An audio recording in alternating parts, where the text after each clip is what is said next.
Ladies and gentlemen, welcome back to the FinStep Asia Token Bytes podcast, live from Leap East. Very fortunate to have a leading industry player and expert, Pratyush Prasanna, CEO of Flip, which is based in Indonesia, joining us today. We will be speaking to Pratyush about the Indonesian market, but also about his distinguished career in payments. And payments has always been super hot. So, Pratyush, welcome to the podcast. Thank you so much for inviting me. How's your day and a half been in Leap? I know you keep coming to Hong Kong, but how's the experience been so far? It's been super good. We met lots of interesting companies. There is a lot more focus around AI and robotics. Yes. I sent a few videos to my kids about how robotic stuff is happening. It's fun, apart from fintech, of course. Yeah, it's going to, how robots will pay is going to be an interesting conversation. In the near future, you're talking about agents paying, but what happens with the robots when they go out shopping for us? That's right? true. Pratyush, you've had a long career in payments. How did you fall into payments, as it were? It was actually quite serendipitous. I had a company which was acquired by Paytm a long time ago, 2013 to be precise. Okay. Yeah. That time Paytm was called 197. It still is 197, but primarily in a different sphere, right? Telecom primarily. So Paytm was their foray into payments. Sure. And I was lucky to be initially attached to them, right? And we grew by leaps and bounds. Those were the heydays of growing consumer numbers, and we grew massively in those 3.5 years that I was there. That's how I came into payments, and then subsequently joined another company based out of the Bay Area, which was also in offline payments. Mm-hmm. And then at Gojek, which is based in Indonesia, and now with Flip. In that journey, right, and you've seen both.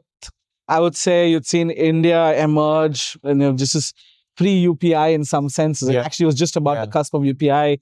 Then you've gone to Silicon Valley, where as much as we see super innovation come out, there's also you've just seen Fed now a year ago, right? In the real-time payments. And then Indonesia, where it's probably in the middle of the two and progressing now. How have you experienced that, and what do you see as, say, some of the differences in the ecosystem?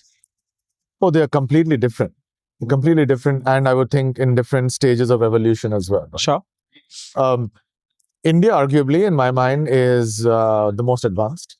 Okay. And China, in terms of usage, is also quite advanced, but it has two big players, and everyone talks about China. Yeah. But I think India is more relevant because it is the infrastructure and the backbone is there for massively scaling payments. Correct. And in my mind, there are two parts to it. One is the payment rails themselves, which is UPI, but also Aadhaar, which makes it easy for making sure that you know who you're paying to, right? Yeah, the ID piece is sometimes underappreciated, right? I think it's critical for that, right? Indonesia, as you rightly said, is moving definitely in the right direction with a lot of these infrastructure components as well. But some others like, the Fed now and others are way behind the curve because there exist alternate methods which are not efficient, but exist. Yeah. So there is no real need to move that fast. But having said that, these are very different ecosystems in different stages of evolution. So it's kind of unfair to compare them. But what we are seeing is that efficiency is one big factor, which means do not pay extra per transaction to anyone. Fair. That is a trend that is worldwide there, including in the US, where credit card and debit card MDRs are being reduced. Yeah. And the second is time of payments, right? Which is how fast can you get this done? Yeah. These two are a one-way road, which all of us have started on. And, building on that conversation, one of the things that when I moved to Hong Kong 12 years ago, it was a bit of a shock to me coming in, having spent primarily most of my career in India and then Mauritius, but I had ICICI. Their app was pretty good in 2010, 2011 itself. And payments was not, too bad already. And when I came in here, you could see that credit cards dominated. I think Hong Kong has one of the highest per capita penetration of credit cards. But the one that was most shocking was ATMs and bank branches. So people used to line up at a little before 9 a.m. outside the branches. And it's just surprising, despite, I think Hong Kong has the second highest density of per capita ATMs in the world. and the number one is Macau. But Wow. you know, That's for a different reason. That's for a different reason, possibly. It's 500,000 people here, it's 7 million people. But what I was very surprised at why people are still attached to cash. And then there's the credit card, and they would have that gap where digital payments otherwise was not really being there. And one of the things that I eventually learned was was, as you rightly said, and as one of the fintech founders pointed out, tapping a credit card and taking out a phone and scanning, etc., takes the same time. And if you're getting your credit card points, you may as well use your credit card. And debit cards aren't really a thing in Hong Kong. The second thing was trust. We didn't really have any major local payment players, and then you were seeing Ant and WeChat Pay just coming in at that. It's Alipay as such in 2017, 2018. So when they got their Stored Value Fest Replay. So the trust was a big barrier. Do you think that's very similar to what you may have experienced in Silicon Valley, where there's high penetration, there is super lot of innovation happening, and cutting edge? When we talk about a lot of the payment players, they are Silicon Valley based, but at the end of it, it's not everything real time. Is that your experience? Is more trust, or you think it's more regulatory elements that took time to catch up? Good question, because you mentioned that your journey from India and Mauritius to Hong Kong, right? Yeah. My journey was much shorter. I came from, in my last trip, I came from Guangzhou to Hong Kong. Sure. Which was literally like a 1 hour train plus immigration, right? Yeah. And the difference is like stark. There, you go to any stall, anywhere, everything is WeChat Pay or Alipay. And here, I remember I reached at the bullet train station. Yeah, correct. And then I went to my hotel and I didn't have money because the taxi would not accept anything apart from cash. So I had to go to the concierge, borrow money and give it, which has never happened to me. Like, because I had a credit card, I had WeChat Pay, and they did not take it. So anyway, long story short, you don't have to go that far to see how behind some of these systems are. Yeah. But I think the most difficult thing to actually change is not compliance or regulatory. It's actually human behavior. Yeah. And part of it is what you said, which is trust, right? So there is a lot of trust on credit cards and usage. Yeah. So that makes it very different and very apt. But at the same time, 100 kilometers from here, you can see what is the best in terms of payments. I guess it's a one-way road, slightly slower.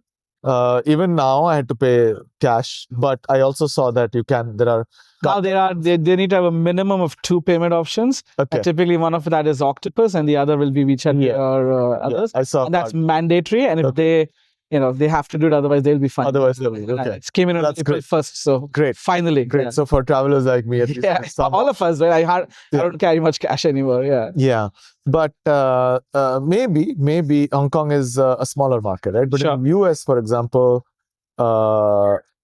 maybe even 15 years ago, it was so difficult to transfer money to each other. Correct. And Venmo, once it came in, or Zelle, right? Correct. Zelle was, again, invested by the consortium of banks. So it's the de facto real-time payment rails in my mind, because nobody else does. You either do Venmo or you do Zelle. Correct. Right? So there is no real requirement for FedNow because there already exists that easier, cheaper options. So, I think, as I said, faster and cheaper payments is a trend that will happen worldwide. But I think the nuances for that will be behavior. How about you? So I'm transitioning back into now with Indonesia, right? So one of the things you rightly mentioned about the Chinese ecosystem is we've seen this being a conversation around first building a use case for why the payments, right? Which was Alipay enabling Alibaba, right? So there was the e-commerce, too much problem. You need the escrow. You didn't have banks were not really connected, all of that. So they said, okay, let's build this. Regulators didn't really step in for 7-8 years with their regulations. And then WeChat came in, they gamified the red packet in 2013, 2014. And that became, we are anyway on the message, and they built the app. Now, when we look at Gojek, essentially that was the super app conversation coming into Southeast Asia. How did you see that evolution for Gojek when it came to integrating payments, and how comfortable you saw from a habit perspective in the countries? So you're right. I think a lot of it was driven by the new age, call it super apps, or call it even apps which made life easier, right? Sure. Like like Traveloka or Tokopedia to buy stuff, or even super apps like Gojek or Grab, right? But all of them needed a form of payment which was not cash. Correct. Credit card penetration was low, low. Banking penetration is low. So there needed to be other alternates to pay, right? So prepaid wallets were or are primary mode of payments, right?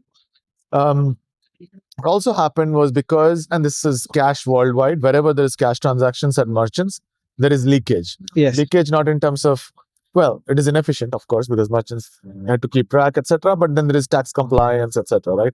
So there is a certain intent from the government, which it should be, across the world, that move to digital payments so we can track it better. Yeah. And that's also happening in Indonesia, where Curis is the de facto system linked to wallets as well as bank accounts. Got it. So you can pay from either your wallet or your bank account directly at merchant locations. So it's made it very easy. I would say after China and India, which are way ahead, Indonesia would be the most QR payment accepted system in the world. Okay. It's very, very prevalent. You go to, almost any place in Indonesia, you can pay by Curis. And now when we look at Flip, how is that as a value proposition? Because there's a lot of conversation around financial inclusion, but also enabling, right? I mean, there's always a conversation, okay, when it's financial inclusion, most often is, okay, the ability to have a wallet, but it goes beyond that, and being able to do transactions, being able to be included in the, if I may call, say, the ecosystem and the commerce, as it were. So how do you see Flip driving that and your core focus with Flip? Got it. So let me start with an interesting data point that you said, which is Hong Kong has the maximum number of per capita ATMs, right? Indonesia, on the other hand, is, I would say, 30,000 islands, right? Approximately. It is impossible to put ATMs everywhere. It is not possible, right? You can't justify the commercials. It's an archipelago. Correct. Whereas, on the other hand, if you see, it was a very high cash economy. Now, there is the dichotomy. If you don't have ATMs and obviously no bank branches, how do you get the cash, right? Correct. So that is why, the government for some time, or the regulator for some time, has been very focused on alternate modes of payment, because you have a bank account typically, or you have somewhere where there is stored value. How do you spend it? Because you can't go to the ATM, right? And it's difficult, right? So that's why Curis is so highly used, because there is a need, because, getting cash out is very costly. Correct. Right? Now, Flip comes in there, where we enable people to have stored value as a issuer. But our bigger play is that if there is no acceptance, there is no issuance. Fair. Right? So acceptance today is done by static QR codes, which is slow, but also at the same time rife for a bit of fraud. Like I can show you, say, oh, I've paid you, whereas I've not done that, right? That is exactly what Paytm solved with sound boxes in India. And that's what you're trying to do with their help in Indonesia, which is, it actually gives you a real-time notification, because all it needs is a cell phone connection or a SIM card connection, right? Yeah. That 1 million rupiah has been received. Kind of closing the loop in a two-factor way. Yeah. That you have actually got the payment. So that way, we're trying to solve both sides of the marketplace, which is issuance and acceptance. Correct. But our focus is a lot more on acceptance, because that's where we think the difference is going to be made. I guess that the soundbox conversation is probably worth going a little bit deeper into, and how that we often think from the person paying, right? The customer perspective. But quite a few times it is about the merchant. If the merchant is not accepting, the classic case is your taxi story. If the taxi driver is not accepting, then it's a challenge, right?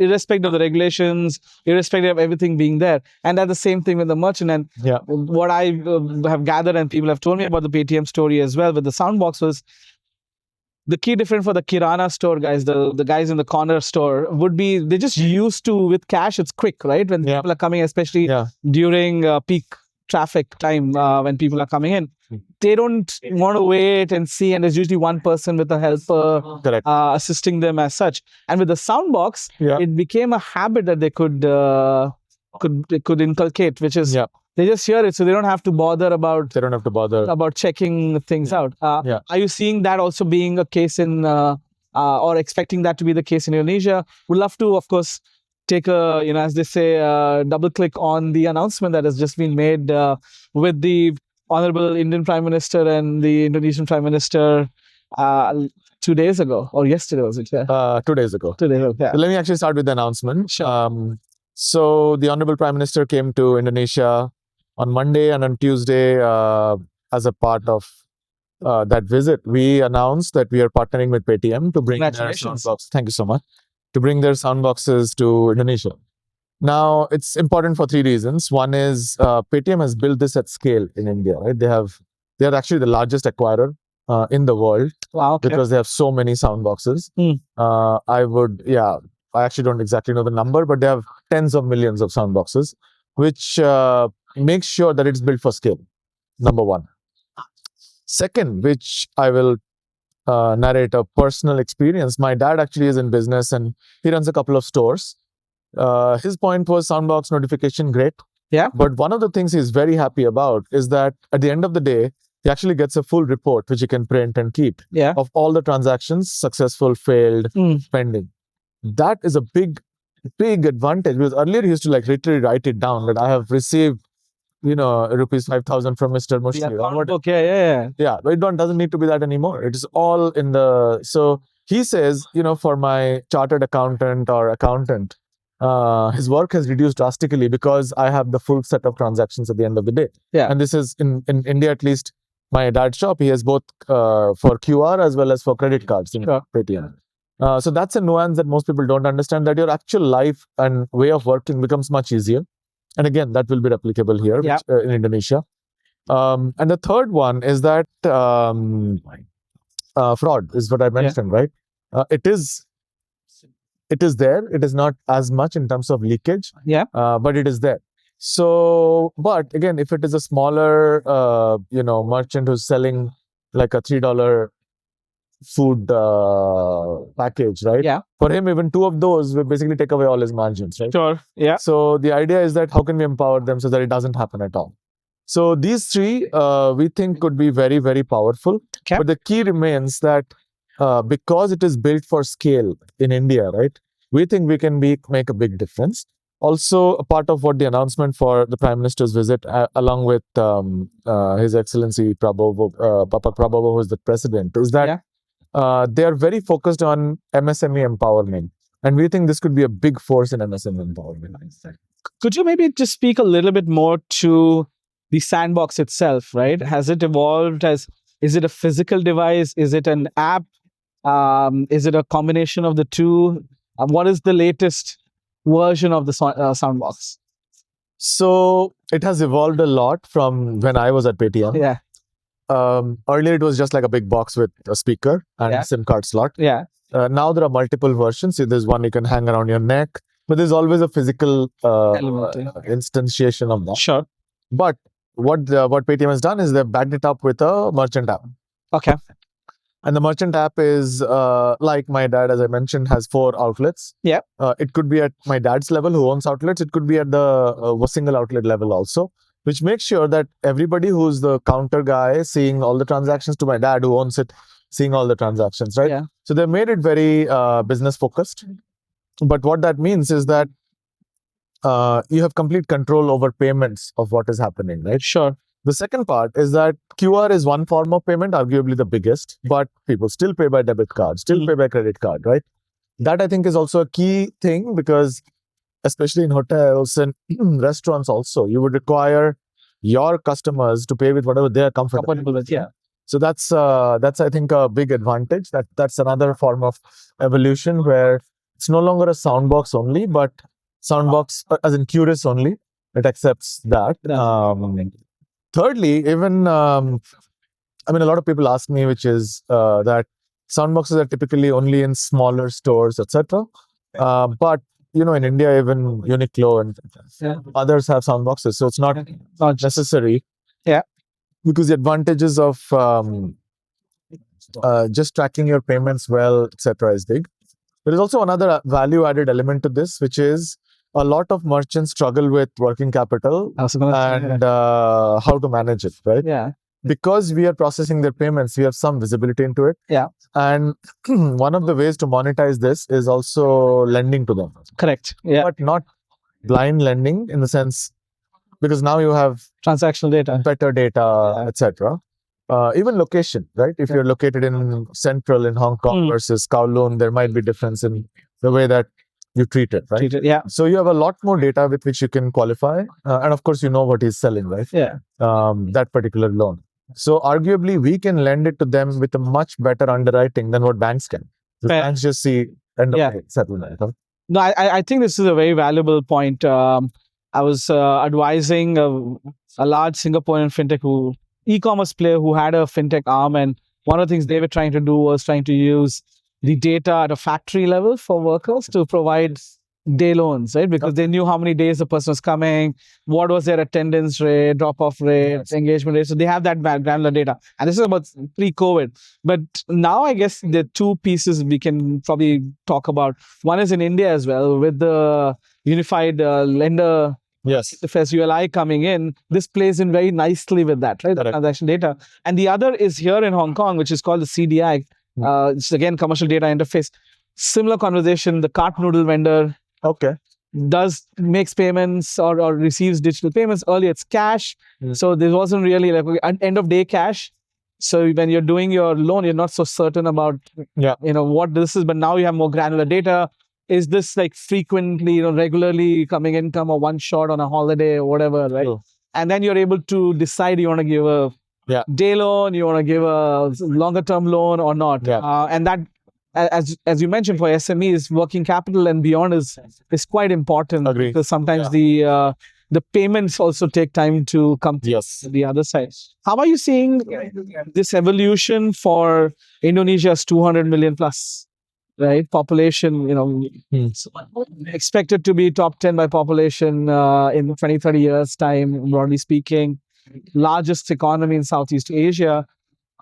What are the next 2-3 things you feel are already, if I may use the term, the bridges being connected, and what you also may, if you want to add 1 or 2 things that need to be done for it to be a lot more holistic, end-to-end, seamless, if we may call that, right? Reaching a stage where you have India and China. And I'm not putting a timeline to it, but more so what things are needed or what's already in works. So the regulator, you can see that there is a lot of intent in order to make Indonesia's systems as good as, if not better than those. Right? There are some which they have made a big leap because obviously they had the luxury of hindsight from India and China. And there are some which are still works in progress, right? But you can see that there is intent. One is that Curis is completely interoperable. There is no, you can move from bank account, you can pay from your bank account, you can pay from your wallet, you can pay from any mode. Somewhat like UPI in some sense. But even UPI initially wasn't, but Curis Day Zero has got that, interoperable. And once you issue a Curis to a merchant, that's it. It is scalable infinitely, right? So the acquiring becomes a lot easier. So they have thought through some of that. The real-time payment rails, which is BI Fast, is also advanced because, again, it learned from some of the best. So a lot of the B2B payments happen on real-time payments. Got it. Drastically cutting down the costs, right? So that's the second one. The one area which I think can be improved a lot is the KYB, KYC, right? Got it. Unlike India, there is no Aadhaar equivalent. There is, but it's more it's not as robust. It's not as robust as Aadhaar. That I think could be something that can be definitely improved. Because again, it's as you said, it's a huge population, right? Correct. So you need to build it at scale such that it is 40 years, 50 years resistant, not today. So that's one. There is also a lot of complexity around cash and ATMs and cash payments, similar to what India had before demonetization, maybe to a larger level because of the islands, right? So logistics is very difficult. So that's why, that is also something that can actually be solved in a slower way, but can actually be solved in a better way. And that's what people like us, GoPay, and others are also trying to do with the ecosystem. But there is definitely intent in Indonesia to solve this in the right way. And I had been the first Indonesian FinTech week many years ago. Okay. And you could see both OJK and Bank of Indonesia with the intention, and at that time, the then president as well looking to push. I think I remember at that stage, there probably were 250 FinTech companies, and now it's multifold that. Right? And it was also 50% web payment companies, which I probably is still it's a natural ratio in most emerging startup ecosystems. I want to just take this next step in terms of a lot of the Southeast Asian economies, as is the case with South Asian economies, have many citizens who are their diaspora working overseas. So the remittance and into the country is a major story, right? So the cross-border payments becomes very important. How are you seeing that being shaped? And does Flip look at it as well, or are you looking to work with partners on making that more efficient, more smooth? So data point. Yeah. Flip is the largest non-bank. Flip is the largest non-bank cross-border company in Indonesia today. Voila. Yeah. We are bigger than most of the known names. But let me step back a bit. Why is that relevant, right? Because we are also the largest P2P domestic payment company. Yeah. Most of our users came to us and said that, hey, if I can transfer money to Mr. Ari in Jakarta, why can't I transfer it to Mr. Musheer in Hong Kong? Yeah. Because from their perspective, as I said, the most difficult thing to change is human mindset, right? But it's also the advantage, right? Sure. Where from their perspective, it's my money, I have to transfer to Ari, easy. But if you transfer to Musheer in Hong Kong, it's so difficult, right? And you have to compare rates, and you have to do like KYC. Why is that? So that was our most asked feature forever.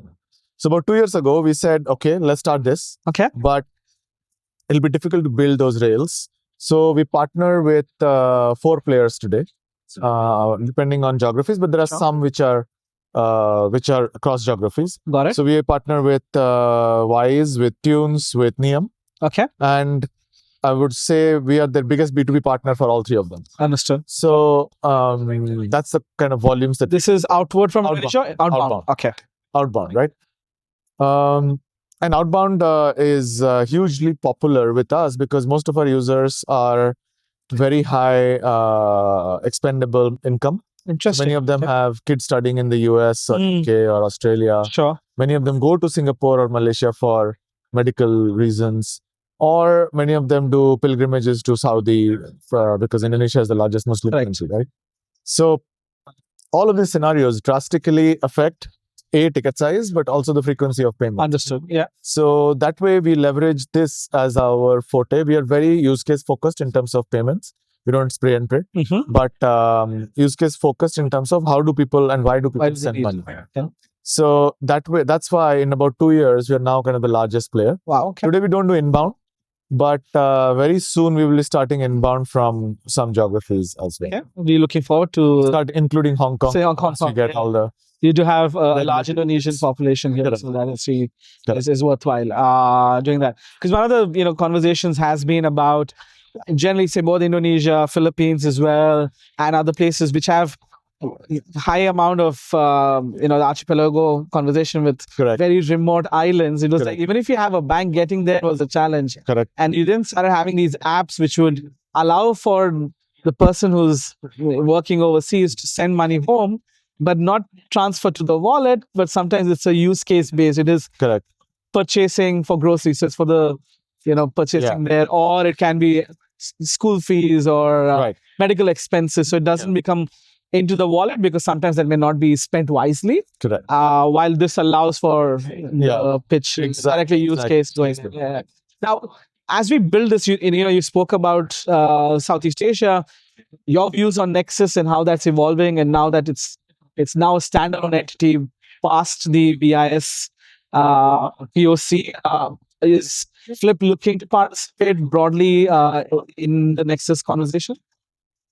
For sure, because once you are at our scale, right, you definitely look at more efficient ways and more disparate ways to do stuff, to do transfers, right? Because obviously you need the best efficiency. Yeah. But sometimes the underlying systems might not work. Sure. Right. So you need to have redundancy in that sense, right? Fair. So definitely we will participate in Nexus now that it's, as you said, independent entity with its own KRAs and no longer just some idea, right? Yeah. In fact, as a part of some of the, we are both part of helping out some of our friends there, and we were part of the Nexus conversations. So I've been party to some of those, but now I think it's in a stage where we can leverage that and influence how it happens, right? Yeah. The other thing that we're also trying to do is we just applied for sandbox access, not soundbox, sandbox access, for using stable coins as an intermediary for cross-border. I was thinking whether I should ask this question, but that's actually very, very pertinent. Yeah, super interesting considering a lot of people are talking about stable coins, but we are actually doing it. Okay. Once BI approves. Yeah. BI is Bank Indonesia. Once BI approves, so we are doing stable coins as an intermediary for cross-border. Okay. Because so the stable coin sandwich? Yeah. Okay. So so that way you kind of again create another pipe which you can use. I personally think that if there is liquidity, stablecoins will become a much more efficient way of doing those particular transfers, right?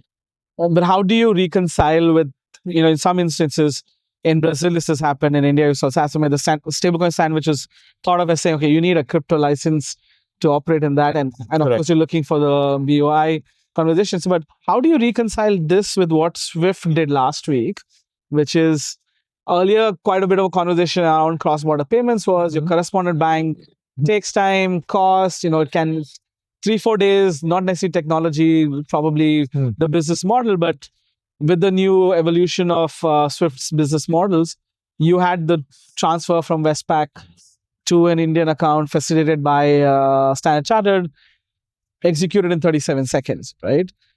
This is still the MVP, but it's meant to be operational across multiple markets, including the UK in the coming months. Once that comes in, do you see stablecoins still remaining as relevant for cross-border payments? Or you see that as running in, not so much so, because you now have a banking rail to use? It's not only a case of cost efficiency. Sure. Because there are multiple other factors at play here, right? I personally think that stablecoins will keep growing here on. There are multiple reasons for that. Again, beyond efficiency. Efficiency is definitely a big factor. But, there is also a factor of the multipolar world, right? Yeah. Where you need to have options beyond so-called American options, right? Yeah, I mean the US dollar hedge, right? Yeah. Correct. As in, even if it's USDC, it is still a better hedge than, Russian payments being stopped, right? Sure. So, or USDT, right? So I think if I look from the crypto / stablecoin ecosystem, there will be CBDCs which will all provide some sort of buffer from the US dollar being the proxy for payments. And because of that, people will back liquidity in these as well, right? And because of that, efficiency being better, right? Swift, of course, has its own place, right? And I think it's the backbone of the world economy in many senses, right? And they will keep evolving, which they are, as you said. And I think that's the right way to go forward. But there is space in the world for a lot more. I guess also one thing is not yet properly underplayed, probably to a certain extent, is the fact that we still have hundreds of millions of people who are not having a bank account, right? And that conversation switched to how do you describe financial inclusion, where some metrics now are wallets. Correct. Right? So then you're changing that metric. And so yes, lesser number of people unbanked, but still don't have bank account access. Right. Or second, even if they do in many markets, it's a very restricted local use bank account transfers overseas because of higher risk or whatever is still a challenge. And I guess that's where the stablecoin play can come in better versus the Swift play is going to be on the banking rails to a large extent, right? Yeah.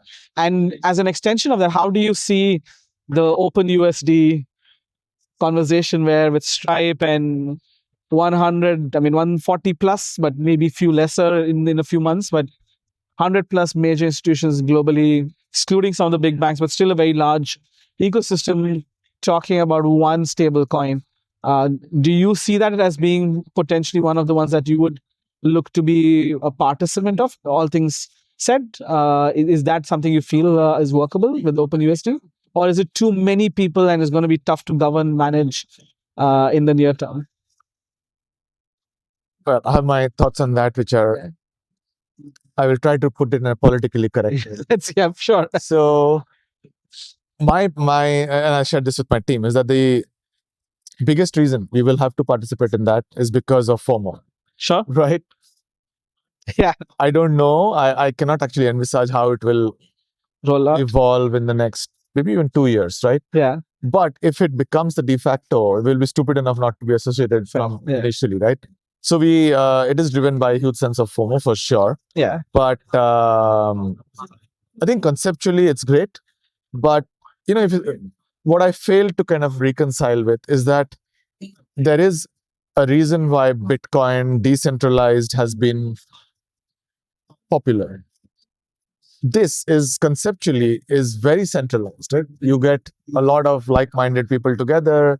Whether they're doing the right thing or not is different, but like-minded people together, we will have one ring to rule them all. Yeah. Kind of defeats the purpose of decentralization to a large extent, even though the backbone is still decentralized. Understood. Right? Yeah. It's not run by Fed, but it's run by someone. Got it. And you're kind of forcing it upon that, right? So that is why I'm saying that I don't know where it will evolve. But we will try to participate because we don't want to miss out on something that's that's something that is going to be or potentially going to be big, right? Fair. A couple of questions before we kind of close. One is, no payment conversation nowadays is complete without talking about agentic payments, with or without crypto or stablecoins being an enabler. But what are your thoughts on, and is Flip considering looking at integrating agents into your overall ecosystem? We've seen a few announcements over the last few months. Major Indian payment players have done that. Somewhere, Alipay has also now integrated AI agents into their application. How are you guys seeing that play out? Because there's also the user element, education element, and governance and risk attached to it. How are you seeing this? So we are working on a few agentic AI, agentic payment options. Sure. Well, let me step back a bit. I'm a big fan of AI. Okay. No question about it. I've been talking about that both in our blogs as well as including internally. I use Claude so much that the team jokes internally that I have a girlfriend called Claudia because, I'm chatting with Claude all the time, right? So it's crazy in terms of AI. It's like, whether it is applicable to payments or not, it's fundamentally going to change tech. No question about it. Sure. Having said that, for agentic payments specifically, I don't actually yet see many path-breaking advances. It's okay to call agentic coding, on the other hand, you can say that has many path-breaking instances with Cloud Code and a few others, right? Yeah. Some Chinese companies are doing really well in that. But agentic payments, even the Alipay example or WeChat Pay example, or even some of the others that Stripe showed in their demo. Okay, it's not. So, from our perspective, we are monitoring some of those. We are kind of introducing some of these, especially suggesting to our users what is good for them in terms of, it's more like a partner. Sure. But there are no compelling use cases yet, if I were to be truthfully honest, for agentic payments. I think people are doing it from a doing it perspective. Yeah. But I also think that it's a bit early in the hype cycle. It will happen 100%, but we don't know how it will happen. It's a matter of when rather than the if. Correct. Definitely. I want to close this by rolling back in terms of, your leadership, right? And I love to ask this question is as a leader, what is the thing that you find the most challenging? And secondly, we'll close with what do you find the most rewarding? Let's say. That's an interesting question. Well, I personally find motivating people the most challenging. Sure. Yeah. Which is why one of the biggest benchmarks that I have while hiring is self-motivated people. Definitely. right? Because once you have self-motivated people, you don't need to give them directions. You Fair. just tell them, Yeah. this is a problem I need to solve. Please go solve it. Yeah. Right? What I find most rewarding is also somewhat similar, which is when you see the drastic difference because you have motivated people to do something above and beyond. Yeah. That's when you see. In fact, there is a maxim that I still follow, which is I typically hire people that I would like to work for, or I would have liked to work for when I was younger, right? That way you can, you always hire better than your level, always, because, you don't like to work for some Fair. guy whose moral compass is not good, or whose ethical compass is not good, or whose work ethics are not good, right? So you need to kind of, it's actually very different from tech hiring, which people talk a lot about past experience, etc. I do not hire according to them. I just hire according to how people are and how motivated they are to do something. And I guess in this age of AI and a lot of things being enabled through AI, it boils down to that personality in the person. I completely agree. It's going to be the human in the loop is even more completely important in the quality, and because you're going to probably have a lesser number of humans operating. Even if as you scale, you add lesser humans and more AI underneath that. Pratyush, this has been a fascinating conversation. Thank you for having me. I'm really glad I bumped into you and you asked about my what I'm doing, and getting you on the pod was fantastic. And I hope you enjoy the rest of your days in Hong Kong. We have going to see a hot weekend and sunshine. It's been very wet in Hong Kong in the last 2 months, so hopefully you get to see some spectacular sunsets. And I'll see you later again. So thank you so much. Thank you so much. Thank you. Thank you so much. And audience, stay tuned for more such insights from Asia and beyond on the FinStep Asia podcast. Click like, follow, and subscribe. Thank you.